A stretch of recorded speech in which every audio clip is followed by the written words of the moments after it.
বর্তমান সময়ে জনপ্রিয় রোমান্টিক জুটি ফারহান আহমেদ জুবান ও আয়েশা খান। দিন দিন বাংলা নাটকের জনপ্রিয়তা বেড়ে চলেছে।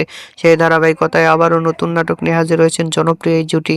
নাটকটির নাম মন গহিনে। এই নাটকটিতে অভিনয় করেছেন বর্তমান সময়ের আলোচিত অভিনেতা ফারহান আহমেদ জুবান ও আলোচিত অভিনেত্রী আয়েশা খান। এই নাটকটি রচনা ও পরিচালনা করেন আর মজুমদার। নাটকটি খুব শীঘ্রই সিডি চয়েসের ইউটিউব চ্যানেলে প্রকাশিত হবে। আপনারা দেখতে চাইলে অবশ্যই সিডি চয়েসের ইউটিউব চ্যানেলে চোখ রাখুন এবং নিয়মিত নতুন নতুন নাটকের আপডেট পেতে হলে অবশ্যই চ্যানেলটিকে সাবস্ক্রাইব করে রাখুন। পরবর্তী ভিডিওর জন্য অপেক্ষা করুন।